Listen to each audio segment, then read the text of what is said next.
Hello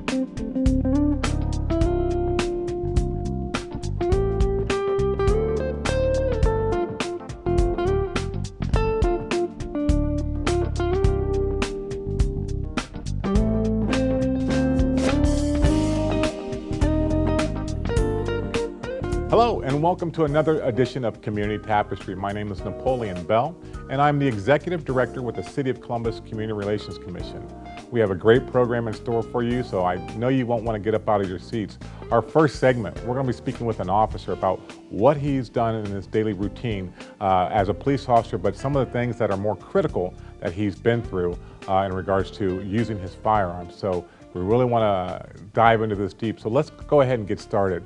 Let me first turn. Officer Wendel Tolber, I'd like to welcome you to the program. Thanks for having me, Director Bell. This is, a life as a police officer, and I think sometimes people don't get to hear and understand that, but let's back up a little bit before you started as a police officer. You're a family man, right? I am. Okay, so you've got a family, and how long have you been a police officer? Be 18 years in November. 18 years. Now, 18 years, a lot of things can happen in 18 years, but why 18 years ago did you decide, especially as an African-American male man, why did you decide to become a police officer? Director Bell, actually it's kind of funny because going back to the academy, the sergeant in charge had each one of us stand up and say why we wanted to become a police officer. Well, 99.9% of the class stood up. Well, 99% of the class stood up and said, hey, ever since I was little, ever since I was young, ever since way back when. Mm-hmm. Well, I stood up and said, well, I was looking for a job at the time, and knowing you and being a police officer at that time, I said, hey, Napoleon, can you get me a hand on any state, city jobs, county, out there, because you're out there in that area. So you say, hey, well, why don't you be a police officer? I said, no, that's not for me. You're a police officer. Some of our friends, I have family that are police officers as well. I just didn't think it was for me. I mean, you got to put your hands on people, their personal area, things like that. I just didn't think it was for me. Then you said, well, you know what, just think about it and, just do a ride along with me. Well, I thought about it. I'm still looking for a job because my job I had, it was going well, but something just told me, hey, we're something a little bit more stable, benefits for my family and so forth. And I thought about it. I called you up. We did a ride along, and you probably don't recall that because at that point, you'd done a 1,000 things yourself, and some things come and go. Well, that day, within that hour, for whatever reason, man, it hit me. This is what I want to do. Oh, wow. Okay. Next test came up about several months later, took the test, and here I am. Wow. Okay, so all it really took was a ride along, and this is to be able to ride with an officer to see what they do during the day. Exactly. And so that was the selling point. It says, this is what I'm here to do. It was. Okay, so it wasn't the, get the cat out of the tree or this, that, and the other, but this is something that, you felt as though you can help people? Or, yes, exactly. Okay. Exactly. I mean, just that short time, you made a difference in a couple individuals' lives with their situations. They may have not been important to most people, but bottom line, it was important to those individuals at the time. And I thought you handled it well, and I was like, well, wow, they appreciated your help, your presence, the whole 9 yards. I'm like, okay, maybe I can do this. Mm-hmm. Well, apparently after 18 years, you've done a great job at it. And that's a good thing, because I think that when officers do a great job and they're out there in the community, and it sounds like you have passion and for the community that you work for now. And what area of town do you work? I work 9 Precinct, which is basically squared off by Winchester Refugee on the south end. I would say 70 and Livingston would be the west end. The north end would be basically Broad and James, and the east end would be basically Courtright and Livingston. So Eastland Mall, Main and James, Broad and James, okay, in between Bexley and Whitehall. Okay. So a relatively busy area, but pretty diverse, I think, exactly. Area. So, yeah. Okay. So with that being said, you've done well, and you're in an area that you appreciated and that you enjoy working. Sometimes I think, sometimes that doesn't go the way that you expect it to go. And what I wanted to talk about definitely is that I understand that you had been involved in a shooting. And, you know, many officers are, you know, never are in shootings during their entire career. Correct. And you are one of those officers that has been in a shooting. Now, as I understand it, that no one was fatally hurt in it, which thank goodness of that. But tell us about the incident and what it was like when you were involved in the shooting. Well, you know, it's interesting that you mentioned quite a few officers go through their careers without even firing a weapon. I thought it, I really did. From get-go, until that day, I thought I'd be one of those officers. For whatever reason, I just never thought I would have to use my gun. Now, I also had a mindset, if I needed to use it, I'll use it. In this particular instance, I did. Called on a burglary report. Suspect. So a simple burglary report. Correct. Okay. 5 minutes later, I'm in a shootout. Literally, approximately 5 minutes later. So I pulled up to the residence home, knocked on the door. She allowed me in. She proceeded to tell me what happened. And then she proceeded to take me back outside the residence to show me where the attempt break-in was made at. Well, stepping outside of the residence, at an officer, you just naturally scan your environment. Well, I come out the door, immediately look to the right. Well, to the right of me at the corner of Plymouth and Barnett is 3 individuals, 2 guys and a gal. Well, the 2 males, I see them face to face as though there is some kind of confrontation going on. Well, one particular male, we all knew him from the streets, and he knew me, I knew him, knew his family, and it was kind of notorious in the neighborhood. And at that point, my threat level was real low, and that, hey, you know, this is just a little verbal confrontation between these 2 individuals. So I yelled over, hey, take that somewhere else. Proceeded to talk to the victim about her residence, and I scanned back over there, and they're still going at it. And I yelled again, hey, I told you to take that somewhere else. In the meantime, after I yelled that, the suspect, I believe it's his right arm, as he's looking at the other individual, extends backwards, which I didn't understand that. Well, next thing you know, I hear pow, pow. So 2 gunshots into the ground for whatever reason. At that point, I turn around, my weapon comes out, I point it towards him. As I'm walking towards him, tell him to drop the gun. Now, let me back up a little bit. For whatever reason, just prior to, as I pulled my weapon, my mindset was, well, he's going to see me, he's going to hear my commands, he's going to drop that gun and throw his hands up. And not only that, too, he's going to recognize it's me because I know him. And you've already said something over to them to take that somewhere else. Correct. Okay, so they knew there was an officer over there. Yes. Yeah. Okay.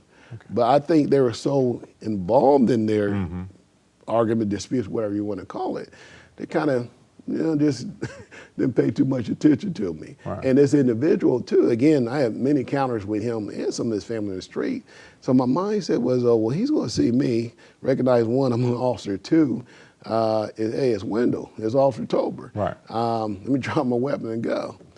I come at him, I'm walking towards him, weapons pointed at him, directly at him.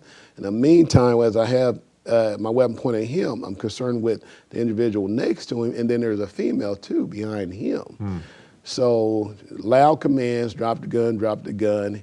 He looks, as he's still looking at the individual, he hears me, looks to the side, his arm immediately comes up, gun pointed towards me, pow, pow. Wow, so he is now fired shots at you. That's correct. Wow. Yeah. So at that point, I just went into a crouching position, kneeling, hoping that no bullets are hitting me. I returned fire immediately. What are you thinking when you're hearing this? You're saying, this guy is shooting at me. These shots, were you thinking that you were hit then because he's shooting at you? And you're thinking, well, the bullets are going somewhere. Am I hit? What's going through your mind right then? Well, I was thinking more, I hope he doesn't hit me. Okay. And in the meantime, it's like a car accident. People say 1,000 things go through your mind that quick. 1,000 things went through my mind. And I really, truly believe my training kicked in because my thought pattern was, okay, well, he's shooting at me. I hope he doesn't shoot me. Oh, where's the lady at that I was talking to, the victim? Hopefully she went inside. Now, no, this is Because the bullets are going past you. I would she could have assume been they in. would, because Right. he was pointing right at me. So my thought pattern is on her, and then, okay, well, where's the individual he was arguing with? I don't want to hit them. And where's the young lady at? I don't want to hit them. Oh, what about my backdrop? Okay, who's behind the suspect? The suspect shooting and running. I'm following him with my gun and shooting.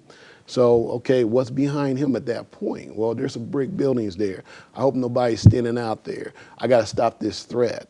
Right. So you're returning fire while he's running and he's shooting at you at the same time. But you're not only thinking about trying to stop him as a threat, but also worrying about the backdrop on which you're shooting, because you don't want to hurt somebody that if you miss, where's that bullet going? Correct. And he's not thinking about that at all. Of course not. Okay. Okay. So he eventually ran between two buildings. For whatever reason, man, first thing I did was drop my clip, put another one in there, and aired, shots fired, I've been shot at, this is where I'm at, and so forth. And the instinct was to go after him. So I went after him, went looking for him, couldn't find him, and before you know it, the troops show up. And I told him, I said, listen, here's a couple apartment buildings. I said, I bet you he's in this building here. I don't know why, but I told him, he's got to be in this building. So they immediately whisked me away. So once you fire your weapon, they want to, take you up, take you somewhere safe, which they took me to a nearby firehouse, and also got on the horn for our attorney. Okay. So in the meantime, they were looking for this individual. And I would say about half an hour later, they come get me to identify someone. So I distinctly remember walk up to the wagon, and I have a few thoughts that I wasn't real happy with him. Right. And once I saw him inside the wagon, everybody just, when I nodded, they knew that, hey, let's go ahead and get you away from him. Right. But he immediately said, Officer Tolber, what? I apologize. I didn't know you. He knew Who you were. Right. Exactly. Couldn't find out. It was kind of interesting because they did find him in the building I said he was in, and they searched each building. Well, when they were ready to give up, I believe K9 dog kind of hit on a dryer in the basement. Oh, okay. So sure enough, he was in the dryer. He was in the dryer. He was in the dryer. Oh my goodness. And they found a weapon right above the rafters in the basement. Okay. So they whisked him off. I believe he got about 7 years out of it. Okay. And it was a very interesting night. Wow. Well, that is very interesting to go through that, and then to have the individual actually says he's sorry for shooting, because you knew him. There was a relationship in a sense of that. There was, I don't know, you almost say that respect as far as on the street. Right, What they're into, and but you're giving them their space. So that's very interesting. So you said that the officers then took you off to the firehouse. Is there also, do you have to also, because this seems like a very traumatic incident, being shot at, bullets coming at you, but then also having to return fire, and even though nobody was hit, there's still traumatic of the incident happening. Did you have to speak with a psychologist or psychiatrist to get some help to work through these things and make sure that you were okay mentally? Yeah. Procedure is to, I believe within 3 days, go and talk to one of our psychiatrists. And I did, paid a visit there, and he asked me a few questions. Said, hey, I think you're okay, go back to the street. Me personally, at the time I was married, I asked my wife, hey, I seem okay. Matter of fact, I would ask her on a regular basis. I would say a regular basis, I don't know, once or twice a year, 2 times a year, am I bringing a job home? Because I don't want to do that. I don't want that to interrupt my family life, my personal life. And she always said, no, you're fine. So even given that time, I was okay in my mindset. And I really truly believe that my faith helps me quite a bit. And to be able to put this gun back on and go back out there on the streets. Wow, that's amazing. Well, I had to look up some statistical information, and from the FBI, it shows that 51 law enforcement officers were feloniously killed in the line of duty in 2014. This is an increase of almost 89% when compared to the 27 officers killed in 2013. So, this type of increase, first of all, but then, just the knowing that you could have been killed in the line of duty when this happened. Now, this is one time. Were there other times that, in your career that either you had to use your weapon or that you were fired upon? Yeah, well, no other times that I'd used my weapon, but fired upon, yes. I think it was a year for me to be shot at. I can't think of the year, but there were several shootings in a row, and I would say 2 to 3 months apart. I know there's one on East Livingston at Courtright. Several of us, we just finished a disturbance call. We're sitting there talking, someone shooting across the street from us. Another one was we're checking out a vacant building. Suspect supposed to be around somewhere. Next thing you know, somebody start firing. You hear bullets hitting the back of the wall behind us.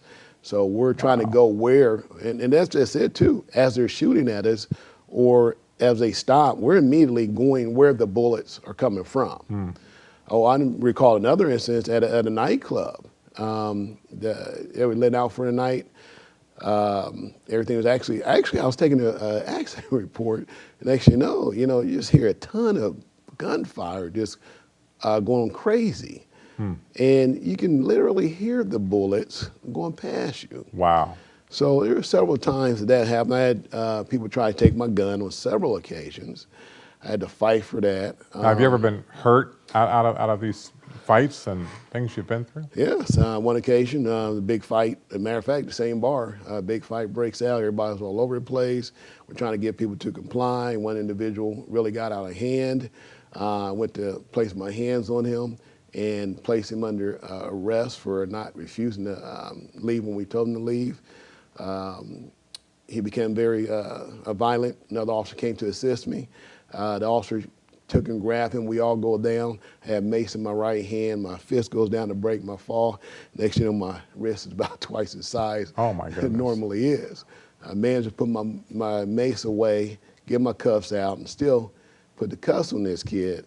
And at that point, once everything was said and done in regards to him, that he was secure, I stood up and said, that doesn't look good. And happened to be a squad around the corner. Right. Took me to the hospital, put it back in place. Here I am. So you broke your wrist. Yes. Lord have mercy. So, with all this that you're telling me about, all the shootings, or the shooting, being shot at multiple times, the fights that you've had to deal with as an officer, and I got to ask the question, why do you keep doing this? Why, especially in today's time, things that are going around that are happening nationally, in regards with police, why continue to do the job when you have all this that you're dealing with out in the community and you're doing it for the good of the community? Why continue to do it? I think for some people that are watching would say, that is not the job for me, and I don't understand why people would continue to do it. Sure, very understandably too as well. I think early on I was always somewhat of a protector, whether protecting my little sisters or some family member from the bully, neighborhood bully, or whatever. And I like to help wherever I can. We just grew up in that atmosphere. You help one another, you help the elderly. You pick up behind yourself. You serve the community if you can. You help the poor and so forth. So I think I just had that helping spirit. So the job gave me that opportunity to make a difference in someone's life somewhere, somehow. And one thing I try to do is that remember that this is a job of service. It's not always just about writing tickets and taking people to jail. Sir, ma'am, how can I help you? And again, just because their situation may not be that important to me, it's important to them. So I got to treat it that way because I would want to be treated like that, or my family member and so forth. So I try to take that in consideration when I'm, out there and about. And not only that too, some decisions we make, it can have an impact on someone's life for the rest of their life. So I think it's important that I take my time and make the best decision I possibly can, because behind this badge and gun, there really is a lot of power. But I don't think it's anything that we should take to our head and run with it. Again, this is a job of service. So again, along with just wanting to help, wanting to serve and everything, it does my heart good because I don't do it to impress anybody. I'm not trying to be the best officer. I'm not trying to be anything than Officer Tolber, who said, which is a badge, and this oath that I took says that, hey, you know what? I have the ability to help make a difference in someone's life. So even with the foot chases, fist fight, car accidents, and I've many a time to watch people take their last breath, or watch people lose their loved ones, and so forth. And if I could be there for them for that time and that moment, you know, I like to do that. Although I'm not a family member, I'm still someone that is a stranger who is a servant that says that, hey, look, yeah, I'm a police officer, and I don't know you, you don't know me, but I can still be here for you to the best of my ability as a police officer. So given that, I guess I just like to serve and make a difference in my fellow man and help our work in. Wow. Well, it sounds like, you know, you're not just the person who enforces the law, but you are able to have empathy and compassion for the people that you serve, and not necessarily a law enforcement aspect, but in times of need. You know, when you see someone passing, or you're dealing with that, or I'm sure you've come upon car accidents where there could be fatalities and so on and so on. And you know, with all that, and I think that's you know, tremendous that you're able to do that, and I would hope that so many officers would work the same way. How do you deal with that? I mean, you know, because we talked about the shooting piece and all of that, but how do you deal with seeing such persons that are, you know, that are struggling through life and through an incident that has happened, that, you know, there's death and there's dying, and how do you stay positive through all of this and dealing with that? You know, one of the things they taught us in the academy earlier on was that have friends, and not just police officers as friends. He said, have friends, have family members as your friends, have friends outside of departments. Because what we tend to do as police officers when we're friends and buddying up, well, we tend to talk about police work instead of letting it go. I'm thankful that I have a huge family. As a matter of fact, my grandmother, I believe she's going to be 103 this year. Really? Yes. Grandma, what's Grandma's name? Mary King. Grandma Mary, well, 103, when this year? You know what? She actually took away, I believe her birthday is in October. October. Well, happy birthday, Grandma. Yes. And I tell you, man, her mind is fresh as yesterday, and she is the catalyst of this family. But she's got a good heart, a good spirit, and that, you know, part of where I am today, I owe it to her. And but again, going back to our family, we have a huge family, and I don't say always, but I brag about our family a lot because it's a good family. Are we perfect? No, but it's a good family. The get-togethers are always a good time. So I think with that and the love that we have, you know, I've got that support. I got my kids who I love dearly, who love me, and again, my faith. You know, without that specifically, I don't think I'd be as well off. I can't speak for every other officer, but I think for the most part, I think the division itself, Columbus Police, does a very good job at making sure that our officers have access to EAP, employees Assistance program. Yes, and you know, our counselors and so forth, therapists, and you know, of course, our insurance allows us to do that too. And I'm not seeing too many officers dramatically have an effect, but I have seen one or two where they had to use their weapon to fatally shoot someone. So I'll take a toll on them, but still you have officers still here who says that, hey, I'm still going to stay in the fight and keep moving forward. So, but I think for me, I think family, faith, friends, it helps me out quite a bit. Wow, family, faith, and friends is your support structure to allow you to continue doing the job that you were doing and making a difference out there in the community. Yes. You know, I applaud you, and I applaud, you know, all the police officers that are out there that continue to do the job. What would you say to someone who's looking to sign up but is still hesitant because of all the things that are going on, but you know is on that fence? What do you say to that individual who says, hey, you know, come on with us with the Columbus Division of Police? Well, I recall years ago, my daughter came home and she said, looked at us, what's the matter, sweetheart? She said, well, kids are at school are talking about me. And I said, well, what are they saying? She gave me some specific. I said, well, listen, honey, I said, first of all, you're perfect to me. But no matter what you do, what you look like, what you say, somebody somewhere is going to have something bad to say about you or something negative. Okay, but you've got to be confident in yourself that you like who you are. If you don't like some things about yourself, then change it, but you change it for yourself.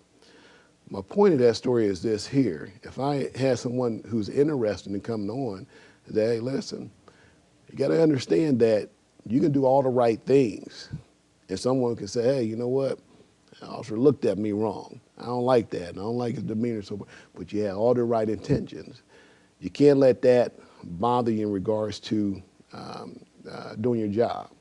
You got to do it to your best ability. Is it dangerous? Yes. But the division trains us very well to where, one, not only can we protect ourselves or have the equipment to protect ourselves, the backup is there pretty much almost in an instant. So overall, considering the danger of the job, it's pretty safe. And then last but not least, I would just encourage everyone not to forget that this is a job of service. Sir, ma'am, how can I help you? Yeah, we all want to catch the bad guy. I want to catch the bad guy. It does me. I like catching the bad guy. Get him off the street, especially if he robbed you, your family member, your home, assaulted you, what have you. Hey, let's get him off the street.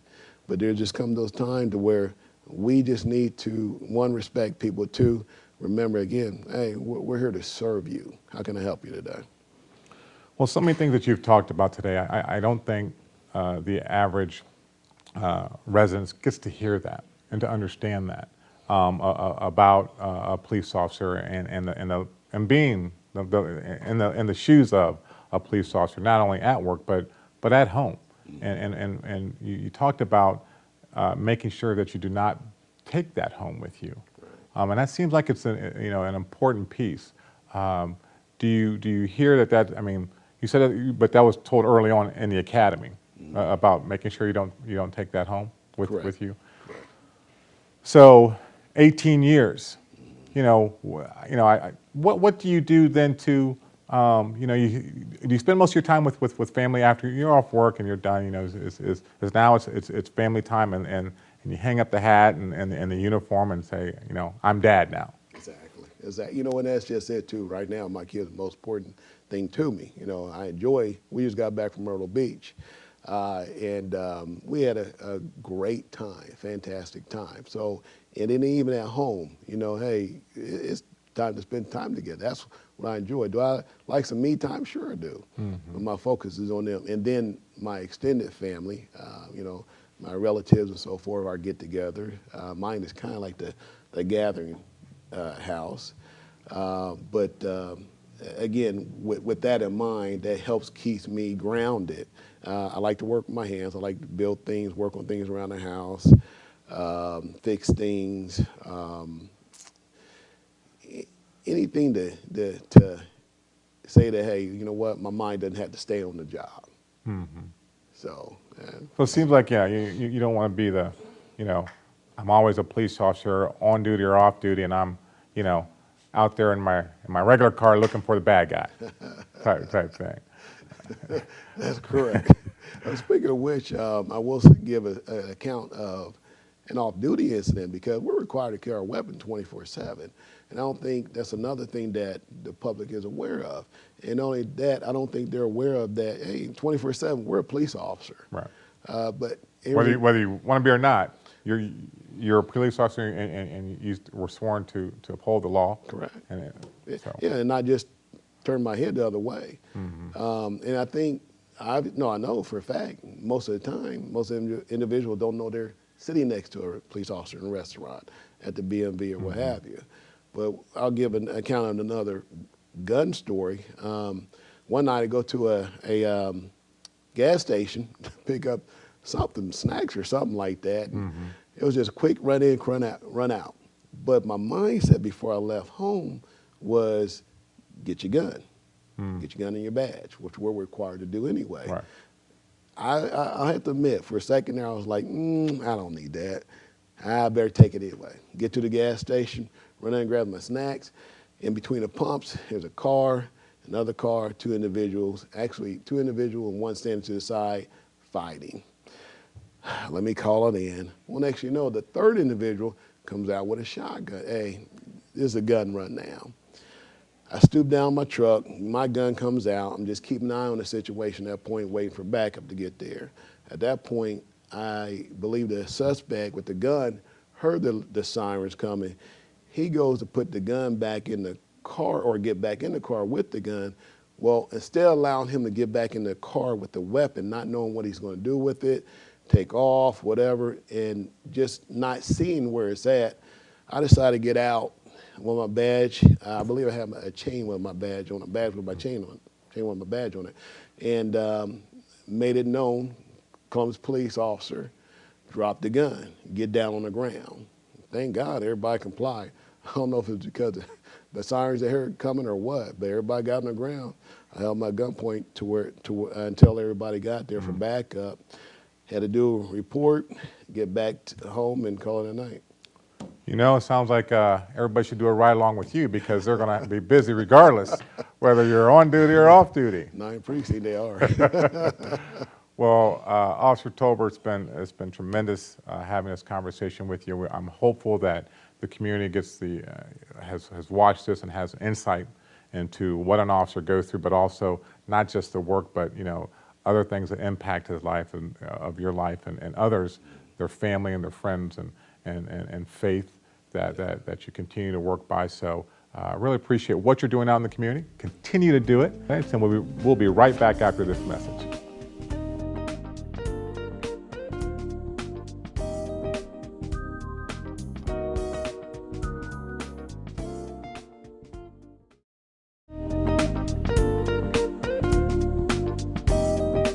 Welcome back to our second segment of Community Tapestry. And if you're just joining us, my name is Napoleon Bell, and I'm the Executive Director with the City of Columbus Community Relations Commission. You know, over the past couple of years, there's been an issue that has come up, that has come to light in our community and several cities, dealing with infant mortality and how it has impacted City of Columbus residents. And so I'm pleased to have two individuals here that have been in the trenches, really working in this arena under a new program that has been set up and kicked off in November of 2014 called Celebrate One. So without further ado, I'd like to first introduce on my left, Miss Liane Egle, and she's the director of Celebrate One. Welcome to the program. Thanks, Napoleon. And then to my right, I would like to introduce Erika Clark Jones, and she's the director of community strategies for Celebrate One. Thanks, happy to be here. Welcome both of you to the program, and this is, a very serious matter. It's something that that I'm glad that both of you are really working on this and really working to address it. But let's take a step back and let's talk about what is infant mortality. Let me speak with you first, Liane. Sure. Infant mortality actually describes deaths of infants before their first birthday, and it really is recognized as kind of an indicator of the health of the community overall. But we're talking about babies that die before they turn age 1, so it's a serious issue. It's a tremendously sad issue. We know that here in Columbus, for example, about 150 babies per year die before their first birthday. Wait, you said 150 per year, so that's almost one every other day. Mm-hmm. That die here in the city of Columbus. Right, and when you think about that's like 3 kindergarten classrooms full. Those are babies that are dying, and so it's tremendously sad, and there's, as we're going to talk about today, there's things that we can do to prevent that. We may not ever be able to prevent all deaths, but we're working towards that, and we really don't want any babies to die. We want babies to make it to their first birthday and then thrive well beyond that, and that's really the mission of Celebrate One. Wow, that's an incredible mission. It sounds like a long road ahead, but we'll talk about that more. Well, let me turn to Ms. Jones here. Why are we so concerned about this, in Columbus? Sure. Well, the U.S. overall has a problem with infant mortality, and we recognize that. Throughout the Greater Columbus Infant Mortality Task Force process, they collected data with the help of the Kirwan Institute at The Ohio State University. but the U.S. ranks 32nd out of 34 countries My globally. gosh. 32nd, that's almost last out of 34 countries. That is correct. That's incredible. Well, it gets worse, unfortunately. Ohio ranks 46th out of 50 states in the United States as having just a tremendously high infant mortality rate, and that's statewide. Additionally, Franklin County, out of all 88 counties in Ohio, Franklin County is 71st. And then Columbus, out of the 50 largest cities in our nation, Columbus is 36th out of 50. Our infant mortality rate is twice that of New York City's. So we have, I think most of our city leadership and none of us as trustees in our Columbus community feel that this is acceptable, and we need to change this. Well, I mean, this sounds like a crisis issue because, I mean, when you think about your day-to-day living, it's like, okay, another one passed, another one passed. You know, well, what are the causes and, you know, are the key drivers of this? I mean, what contributes to the infant mortality, either one of you? There are many things that contribute to infant mortality, but what we're really focused on are what are those key drivers, as you said. What are the key causes that we can work on to prevent infant mortality? And so we know that there are probably four things to begin with. So it's babies born too soon, premature births. Okay. Those babies are at risk for dying before their first birthday. Babies born too small, congenital abnormalities. There's also a significant number of babies that die that are a result of sleep-related deaths. So how they're put to bed, and we'll talk about that as we go further, but sleep-related deaths. And then certainly health inequities that Erika can speak to contribute significantly to our overall rate. Okay, well let's go to that. I mean, Sure. What about the health inequities? So we realize that the social determinants of health, the things that happen in our daily lives, have an impact on our health. And sadly, high poverty rates, people that live in areas where there's high unemployment, unstable housing, lack of quality food access, and access to prenatal care all play into birth outcomes. And the stress of mom before she has that child or while she's pregnant contributes to babies being born too small and too soon. We know that, and that's one of the things that we are aiming at with one of the strategies in the Celebrate One plan, is to shore up our neighborhoods and the people that live in them to reduce that maternal stress before they deliver. Well, it sounds like, you know, when we talk about the health inequities, that this is going to be in concentrated areas of low-income areas. Correct. It sounds like based upon what those factors are. I mean, because I don't think we'd see this in a, you know, higher up income level producing area that has the prenatal care and those type of things that you're speaking of, other than maybe, you know, when you have a SIDS death and or someone rolling over, you know, their sleep. Correct. But that is amazing. So you talk about Celebrate One. So what is Celebrate One? Celebrate One is this community's effort to reduce infant mortality, and it comes about through the Greater Columbus Infant Mortality Task Force, which convened late in 2013. Columbus City Council President Andy Ginther recognized a serious problem and said we need to do something about it as a community, not just as the city, not just as the health department, but as the entire community. So he convened a very large task force with people from health, people from community, really from industry, a lot of great minds to kind of understand the problem and understand what we as a community can do about it. That group met over several months in 2014. They concluded their work probably in about July of 2014, and at the end of their work they came up with a plan, and that plan is recommendations, a set of recommendations on these are the things that will really help us reduce infant mortality in our community. So that plan was the result of the task force work. Celebrate One is this collaborative to move forward that work. So I'm the director of Celebrate One. My job is to kind of work with the community partners that are charged with the responsibility of these initiatives and make sure we're all moving forward, we're all following the plan and making progress to reduce infant mortality. Well, and you talk about the plan, what is that strategic approach? I mean, I'm sure a lot has gone into this, so now, how, you know, what's that strategic approach to really address this issue? And it's really looking back at those key drivers. So we know what are the primary causes. So what can we do to reduce those, to really impact those causes? So we kind of have an approach that falls into 3 areas. We're looking at what can we do to assure healthy moms and moms-to-be, healthy babies, and healthy communities. When we talk about healthy moms and moms-to-be, we know that the healthier a woman is before she even becomes pregnant, the more likely she's going to have a positive birth outcome. So we want to make sure that just all women of childbearing age have access to health care, primary care, specialty care as needed. So that's one of the things that we're doing, trying to make sure that all women have access to insurance, whether that's Medicaid or private insurance, that they're able to get health care. Then when we talk about pregnant women, we want to make sure that they have access to prenatal care as soon as possible in their pregnancy. The sooner you get into prenatal care, the sooner any challenges can be addressed, and the healthier the birth outcome is going to be. So again, it's making sure they have insurance, making sure they know where to get prenatal care. We're going to be setting up an intake and referral service that women in this community can call one number and find out where they can get prenatal care, regardless of how they're insured.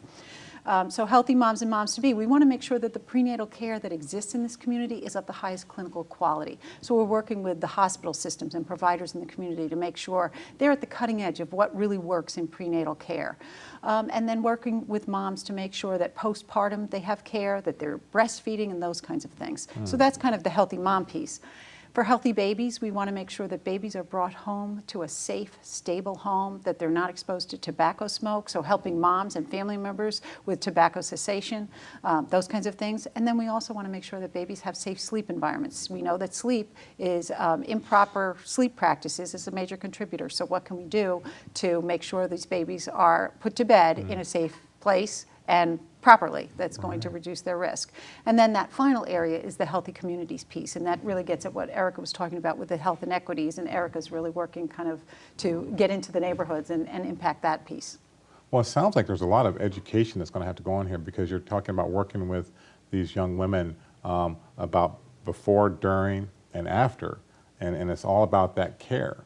And so we've talked so much about, the different aspects of the strategy. I'm sure it takes, nobody can do this alone. And so talking about partners and collaborations, tell me a little bit about the partners and collaboration that it takes to make this happen.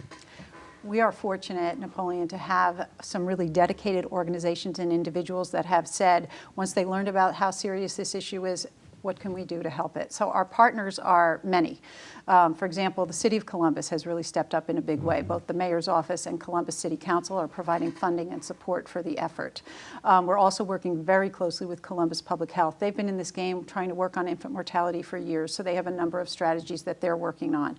Also the Columbus Department of Development, both from a planning perspective and also with their housing work and in their neighborhoods, they're supportive. The county has stepped up in a big way. The Franklin County Board of Commissioners are providing financial support. We're also working with Franklin County Department of Jobs and Family Services, the Franklin County Families and Children First Council.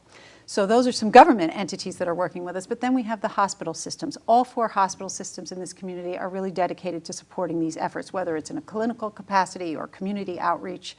We're also working with the Central Ohio Hospital Council that kind of oversees. They're a partner for us. Ohio Department of Medicaid is a partner.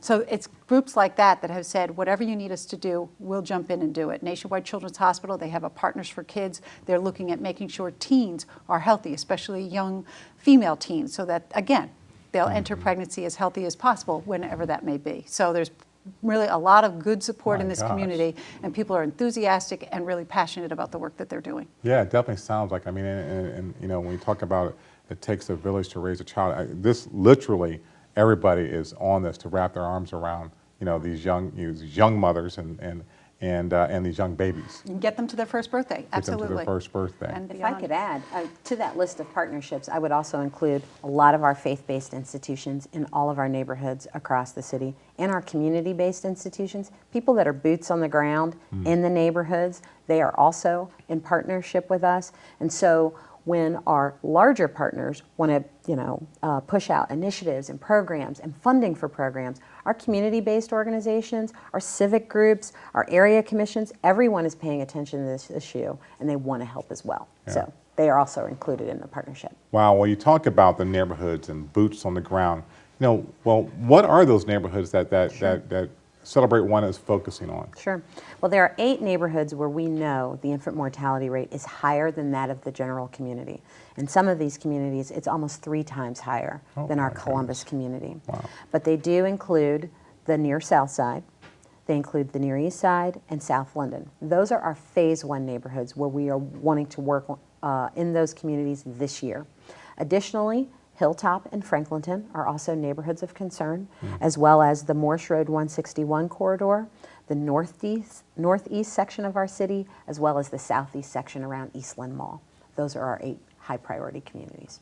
Wow, and so you talked about working on 3, focusing on 3 this year. Correct. Will that be 3 every year, or we're just going to see how things Well, roll? I think, What's the you know, plan? we had a really great opportunity to work with the Ohio Equity Institute, a partnership with our Ohio Department of Health, and CityMatch, which is a national organization that cares about these issues. We had a great opportunity to work with them on the far south side over the last year and a half.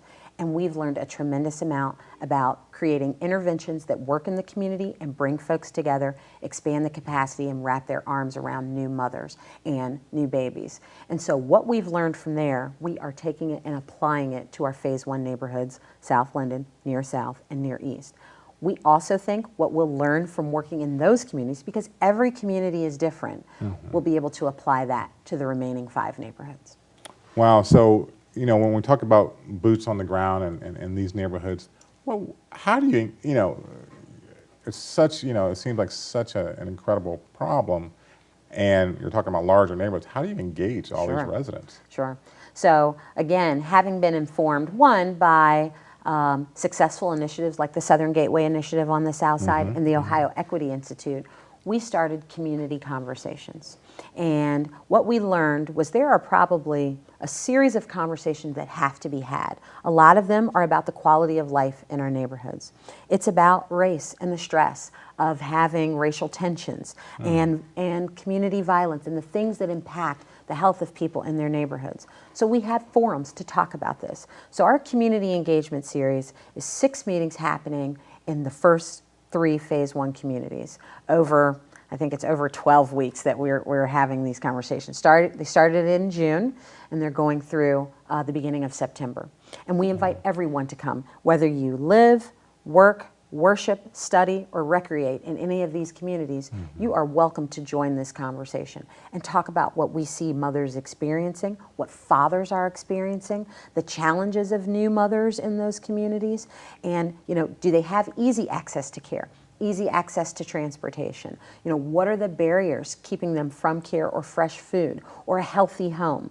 Whatever that is, we want to make sure we understand it so that we can choose interventions that work, that respond to the needs of the community. Not just what we think will work, but what the community is asking for. And so we're looking forward to meeting people where they are and finding solutions that we can work on together in these neighborhoods to reduce the infant mortality rate in those communities. Yeah, I'm so glad that you're doing that, because there are times when, you know, you go into a neighborhood and you says, here's what you need.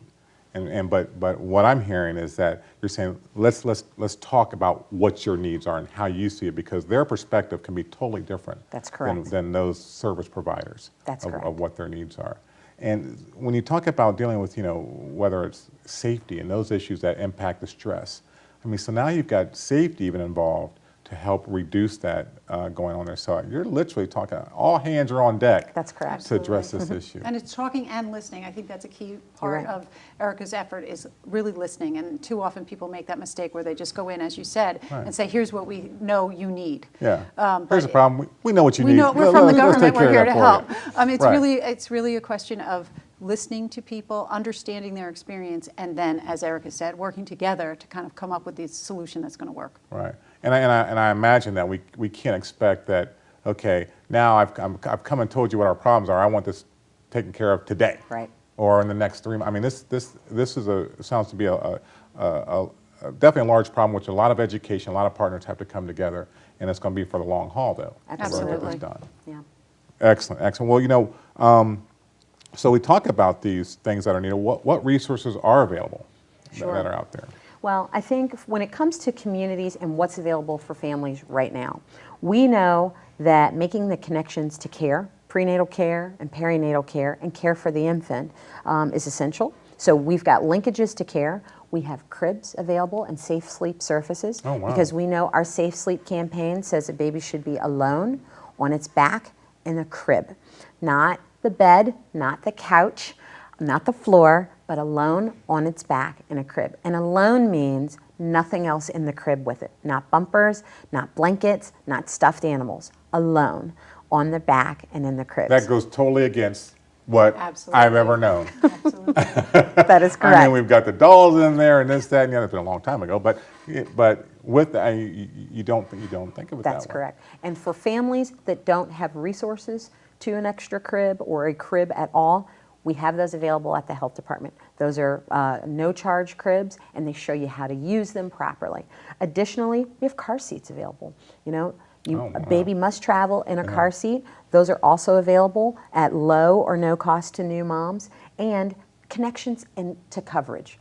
We recognize that there are some folks that they are either not enrolled for coverage because coverage is available, but making that connection for a mother-to-be to have coverage so that she can access the prenatal care she needs is also very critical. And all of those things, including support for mom while she's pregnant or mother-to-be while she's pregnant. We have partnerships with a lot of agencies that reach out and do peer support to these mothers to help them over the maternal stress. And additionally, we have home visiting available for moms just right after they've had the baby and maybe not sure exactly what to do. All of those services can be accessed by calling the health department or 311 from a landline or 645-3111. Let me ask you this, in regards to moms, I mean, how many moms do we have out there? Have we identified, are we working with, 1,000, that our moms are? What's the average, I mean, the rolling that we're dealing with here? What we know is there's probably about 19,000 babies born every year in Columbus. And so those are 19,000 babies that we want to make sure live well beyond their first birthdays. It's really making our message clear, making sure people know we're out there and that these resources exist, because all these resources that Erika's talking about and more, if people don't know that they're available to them, then we're not doing our job well enough. And so it's really kind of getting the word out to everyone, not just maybe people in the high priority neighborhoods, but everyone, so that everyone understands what they can do to keep their baby healthy and safe well into adulthood. Wow, so let me ask you this, and I think Erika touched on this in regards to safe sleep. I mean, what's the importance of those safe sleep practices? Well, you touched on it, Napoleon, because you said, wow, this is not anything that you've ever known. Over time, the message has changed. So people will say, no, the baby goes to sleep on its stomach. No, you wrap them up in a blanket and that kind of thing. Well, what we know is research and science really demonstrates that the ABCs of safe sleep, alone, on their back, in a crib that's empty, those are the most important things, and really the research backs it up. And if people understand that message and follow it, that's really going to have an impact on the health and safety of their baby. One of the challenges for us is people, a new mom is going to get advice from their mom, from their aunt, from their grandmother. So those of us who maybe when we had our children didn't understand the ABCs of safe sleep say, no, the baby, you want to wrap that baby up tight, put it on its stomach. So it's not just getting the information to new moms, it's getting to aunt, getting to grandmother, getting to mom, so that we're all kind of telling the same message that this is the safest way to put your baby to bed. I don't know, I can hear some grandmothers out there like, they don't know what they're talking about. I raised 10 kids. I raised 10 kids, I can do this easy. That's right, we got to get to them and get them to understand. And just on that's the importance of our community-based partners. We know that the grandmothers, the aunts, the sisters, they're connected at church. They're connected in their community-based organizations, so we have to change that narrative. And we only do that by boots on the ground and really having conversations with the extended family and the support group so that they can reinforce good practices and good safe sleep practices with mom. Wow. Well, we got about 3.5 minutes or so to go. And I got to ask, though, because there's so many partners that are happening with Celebrate One. And how does the average person, how do people get involved with this? I mean, I'm sure people watching the show and hearing about this says, you know what, I've got to get involved. How can they do that? We've actually come up with a number of different ways that people can get involved. One of the things that we're excited about is we're going to have a Celebrate One website. It's probably going to be live anytime in these weeks. And that's going to be celebrateone.info. And all the things that we've talked about here today, people can get that information. So that's really kind of the central hub for information. At the same time, Erika's work that she's doing in the communities, there'll be significant outreach to let people know, hey, we're having these conversations. Come join us. Come join the effort. We're reaching out to area congregations to engage the female leadership in those churches because they can certainly play a role. And then we're also, there may be people that don't have children or that's in their past, but they want to become involved. We're going to give up people opportunities to donate to Celebrate One, to purchase cribs for people who may not be able to afford them. So we're looking at this, if we're going to be successful in this and reduce our infant mortality rate, it's going to take everyone, and we're kind of thinking of all the ways that we can engage every single person that has an interest in this community. Incredible, incredible, and it's an incredible program. The City of Columbus is much better for it to be kicked off, and I just can't wait to see, you know, the great outcomes from that. And in closing, I know, you know, just recently that you had a conversation on how we speak and think about race, you know, as part of the program, and then also you had a kickoff or a conversation on the near South Side. Just recently also, and I wish we had more time to talk about how those happen. And maybe we'll have to have you back. That'd be great. To talk more about as things evolve and things go on, and because I want to talk about, you know, maybe some of the hurdles and the successes and those type of things. I understand you guys also have a birthday party for those who reach the age of 1, right? And that would be incredible to see more of that, more positive things that are going on in the community, and for all of the community, all of Columbus, to get involved in that. Thank you. So we appreciate the work that both of you are doing, and keep up that great work. We want to hear more about it here in the near future. Thank you. Thanks for having us. So thank you so much for being here. And we'd like to thank you, our viewing audience, for being here and being engaged. And be sure to get engaged with Celebrate One. And you can do that and find out more information at celebrateone.info. So be sure to look up that website and get engaged with the community. Also, get engaged with our office. If you have show ideas or things that are going on, you can give our office a call at 645-1993 and or on our website at www.crc.columbus.gov. My name is Napoleon Bell, and have a great day.